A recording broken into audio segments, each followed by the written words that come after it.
Good morning. Looking forward to having TCU in here, and a team that's had played very well this season in terms of what they do and how well they do it. And I know it's going to be an emotional night for us. We're saying goodbye to 10 people. 6 players, 3 managers, and 1 student trainer that have given a lot to this program. So. One last time, in front of the great fans of this state and this university. I can't say enough about what the fans have given us this year and the support. And, even through everything we went through, the fans have always been there and give us everything they had. And that's a testament to the great people of this state and the loyal people of West Virginia University. So excited to have one last chance to prove ourselves on the Coliseum floor and show out and represent the great people of the state, the great people of West Virginia University. Josh, obviously struggles this year, but when you look back on the year, give me some of the positives on the court, off the court. What are you going to remember besides the struggles? I think I'm going to remember, more than anything. I mean, there's going to be certain points in anybody's life that. They got to figure out how to navigate, and you're going to find out that people have a lot more to them than what meets the eye. So it's how people handle struggles and adversity, and some of the conversations I've had throughout the course of the year with other coaches, and they're very, very complimentary, which kind of throws me off sometimes. And they'll say to me, you will learn more from this year than you will the rest of your coaching career.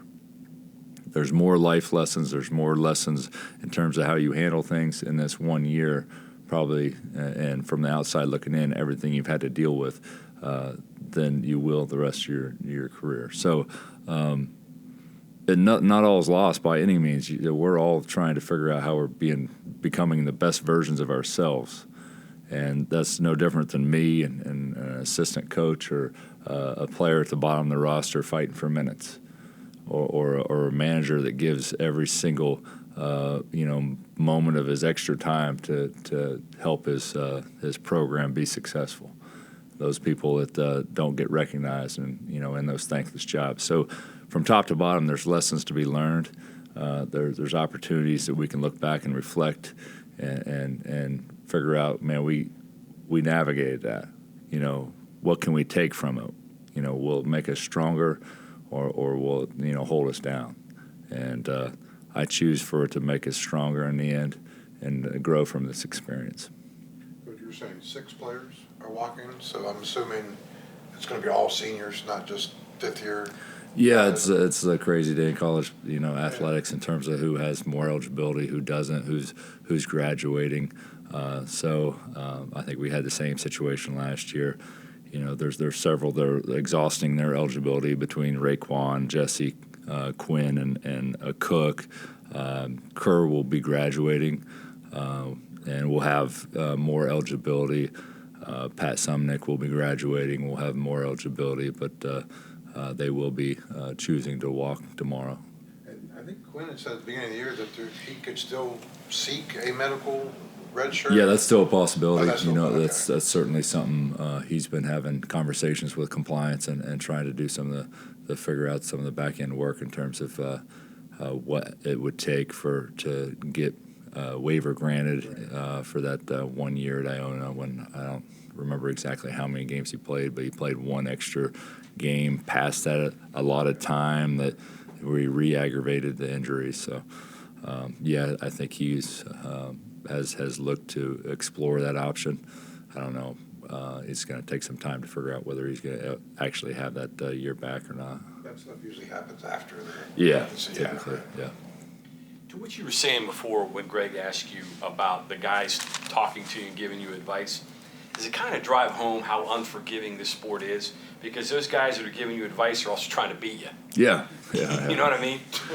And they've all, they can all look back at a year or I've said from the beginning, this wasn't this a normal challenge. This wasn't the sunshine and rainbows, get up in front of a podium and start the building process, I was put in a position that very, very few have ever been put in, and I might be a case study in that regard in terms of you tell me one other situation that was similar to this, to where it's a late summer, you're thrown into the fire late summer, and you're trying to put together a roster to compete against the best of the best and the best conference in the country in college basketball. So, and I won't even go into all the challenges, and those aren't excuses. I mean, that's just reality. And so, at the end of the day, I'll probably be that case study, and there's certain people who have been interim head coaches that thrown in at different times, but the timing in which I was thrown in and the situation is unique and unlike so many others that were interim head coaches. Almost like driving in the fog at night. Yeah. You make your own way. You try to navigate it the best you can, and you do it with the utmost class and integrity. Locker room handle the struggles well? I mean, sometimes there could be a divide when losses accumulate, but do you think the players have handled it as well as they could? Yes and no. I mean, I'd like a more consistent, disposition out of them, certainly, and I advocate for that every day when I speak to them and I read their body language. I would say, the last 2.5 minutes of the game against Texas Tech was probably as frustrated as I've been with them, and I let them know that. I felt like the kind of wind fell out of their sails, and we got 2 games left, and we got a conference tournament. So anytime I see situations like that, even in small increments, I try to address it, because that's not the way you approach life in any way. You fight to the bitter end. And so that's been my approach from day one. And so I let them know yesterday when we came back before we started getting into TCU much. And, that was one of the most disappointing, small increments of time, because it was a 6-point game with 2:20 left, and we really needed to get a stop. And we didn't get that stop, and it carried on. That mentality carried on to the next offensive possession, and it kind of fell apart from there, especially when we kind of burned all the timeouts that we had. And so we couldn't, call a timeout in that situation and check them. So. How did you handle recruiting this year? I mean, and were you received well too? I mean, as far as the uncertainty of your situation and the kind of program situation. Well, I mean, the elephant in the room is a situation where there is no contract. It's an interim contract. So what I have done with I got great young assistants that are very good with creating relationships, and I've told them from the beginning, let's do nothing different than we would any other situation, whether we had a 5-year contract. We can't. We have to approach it like we're going to be here. Absolutely. So we just continue to build relationships, and certainly we didn't go heavy after the 24 class, because majority of those are going to make that decision way before a decision is made as to whether I continue here. So we went heavy, after the 25 class in terms of making relationships and seeing kids on the road. So knowing full good and well that the whole, in terms of the makeup of our roster, we're probably going to have to go heavy portal again, the following year. Getting back to the advice, is there one piece of advice you got from somebody throughout the year that you're like, yeah, that really hits home and it really applies to what I'm doing? Yeah, one of the most respected coaches in the league, he said to me, after the game, and he was very complimentary, and he said, once you will be able to build your own program, it'll take time to where a situation to where you have all your guys, and it's not going to happen overnight, but once you get to the point you have all guys that are 100%, in your camp, in your boat, it'll take some time, but once you get that, it'll be much smoother sails. Coach, for your opinion here, I mean, minus all the stuff that happened over the summer, once you got in to this season. If it had been a better situation, if kids had been eligible from day one, Jesse doesn't get hurt in December, and you had kind of a chance to play with a full deck from the beginning to end, how much of a difference do you think that could have made? It'd have been a significant difference for sure. I mean, if you're going to Italy with a full roster and you're building those relationships and you're building that chemistry in August rather than canceling that trip and trying to figure out who's going to be your last 2 or 3 pieces of your roster, I mean, and then not to mention not having a point guard. Biggest concern really going into it is that we really didn't have a backup point guard and we didn't have a backup big. And I remember from the exhibition game, it was my I think I said at halftime, my biggest concern was having Jesse in foul trouble, and then AK was our backup 5, and he was in foul trouble as well, and consequently, that was the day that AK had his medical emergency, and so he goes out for extended amount of time, and I find out that in that same time frame that our starting point guard has a 9-game suspension that was inherited from the previous institution.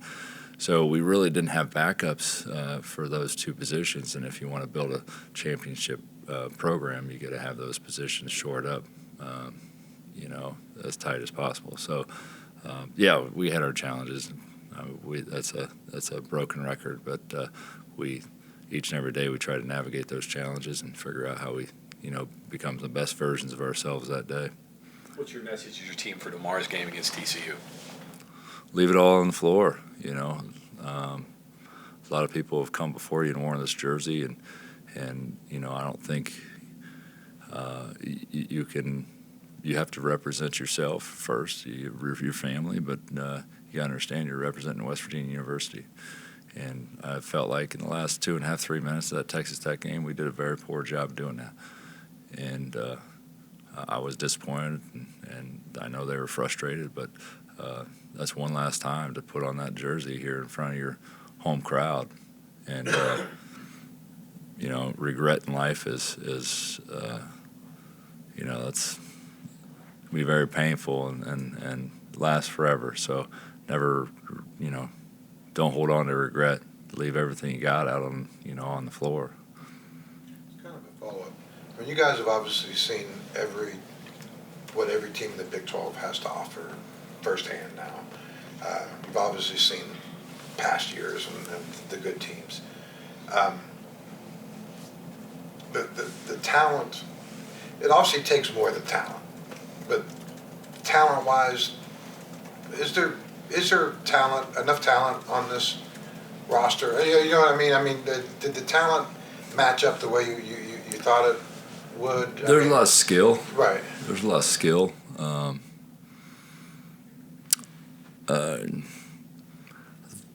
It just depends on if you're trying to compete at this highest level of the Big 12 basketball, which it is the best conference in the country, and the talent takes time to gel as well. And it never really had that time to gel, or I was naive enough to think that it would gel immediately, and that's not really the case. But it has a lot of skill. I think that the biggest problem for us is size and strength. Size and strength in this league is critical, and I don't think we had nearly the size and strength to compete night in and night out. In a lot of ways, we had the skill. We have the shot makers, we have the guys can make the pass, but do we have the size and strength and the physicality to compete night in and night out? That was probably our biggest challenge, and depth. Gelling is a huge X factor. Yeah, it is. Yeah. It is. Chemistry, and chemistry is huge in basketball, and we all know that. And so, I think I spoke to it at one point. I think I saw, and somebody can look this up and correct me if I'm wrong, but there was like close to 10 programs that had 7+ transfers for, from the portal, and I think they were all on the outside looking into the NCAA tournament. So I don't think that's a coincidence. Yeah. Just travel, I mean, obviously, after Cincinnati, do you come home? Do you go straight out to Kansas City after that? What's the Well, schedule that's an ahead? earlier game, and we will travel out on Sunday to Kansas City.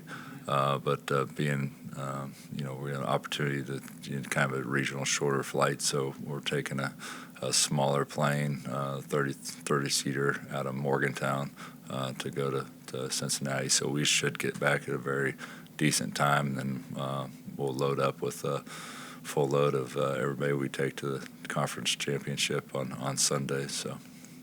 Clarksburg shuttle. No, for once we won't do that. I think that's the first in our history. The experience this year, all you've been through and everything, has that soured you on the profession, or has it stoked the fire? How has this year affected your view of coaching and the college game and the likes? It hasn't soured it in any way. I mean, it's at the end of the day, it's all about pouring yourself into young men that are going to become fathers, going to become husbands, and if you can have that positive impact, it goes way beyond basketball, because I mean there's a certain few that might continue to play basketball off this roster as a career, but for the most part that ball's going to stop bouncing for a lot of these guys, and what they learned and the example I feel like I gave them as a person, as a father, as a husband, and the lessons I taught them, I hope is something that carries on with them for years, after their time here at West Virginia. Coach, you mentioned the emotional impact for your players, but for you, it might be your last time at the Coliseum for who knows how long. Have you had to process that, and have you been able to reflect at all on how tomorrow might be it for you as well? I'm not going to put too much thought into that. It's another beautiful opportunity. I've been here 17 years and in every single capacity. So, I'm not going to let those emotions get the best of me. I'm going to take the opportunity to live in the present and be there.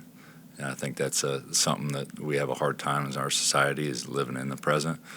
We worry about the past and concerned about what the future is going to hold, but we forget to appreciate the present. And I got one more opportunity. I know that for sure, and I'm gonna go out there with a smile on my face. And one more with gelling and building the chemistry. A lot of that takes place over the summer, with the workouts and everything. It's also, to me, in my opinion, it seems like that's probably what most fans overlook. That say, it's summertime and it's really not that big of a deal. I imagine you would really kind of disagree. No, it's critical. It's critical. I mean, in today's college basketball, you basically be on the floor 300 and some days a year. I don't know what the exact number is, but there's only a few times to where you're off the court for more than a week at any given time, and maybe 2 weeks at the most. Maybe it'd be, I know you're required 7 days off after your final competition, but then you can get right into workouts again. And you got the 8-week period during the summer, and it's just, you're on the floor with these guys nearly year round. So yeah, I mean the chemistry is built year round. It is built in the weight room. It's built in the short individual workouts, during the spring. So, we were late to the ball game, and then got thrown, a wrench in everything that we were trying to do. Every time I turned the corner, it was another wrench I'm trying to dodge. TCU game, one on TCU. What went wrong in the TCU game in Fort Worth? How do you have to flip it around? It kind of played into their game. You look at it, and I think they had that they're number one in the country in fast break points, and they had 18 points if I remember right, in fast break, and they scored off our turnovers, and that's what they need to do to play their game. You know, they don't play a whole lot of half-court offense. It's more let's turn you over and get downhill as fast as possible, and they got the guys to do it. And we played right into it. We didn't take care of the ball. I think, if I remember right, that Texas 2 trip, you know, it's burned into my memory. I think, 59 points off turnovers in those 2 games. And so it was something we had to shore up quick. And so, trying to learn from our mistakes and figure out how we fix that at home. Guys like Kerr, Pat, probably maybe a couple others, you say we're going to graduate. They obviously still have 1 year left. What role will you play, and what decisions they'll make about their futures? Whatever role they allow me to play, I guess, that's going to be on them at the end of the day. So I've never been the one to step in front or try to manipulate a kid in any way. If he feels like he's got a better opportunity elsewhere, case in point, Joe Toussaint felt like the better situation was Texas Tech, and I think the world of Joe Toussaint. I think the world of Jalen Bridges. They're both having great careers at Baylor and Texas Tech. So whatever that may be, if they have that conversation with me and they heed my advice, I'm happy to give it, and in whatever capacity I'm in. But I'm not gonna step in their way of making any decisions. That I've always said, it doesn't matter. If guys don't want to be there, there's no sense in fighting for them to be there. They have to want to be there each and every day. They have to want to love the game of basketball. They want to love being where they're at, or they're not going to be successful. Anything else? Thanks. Thank you. Thank you.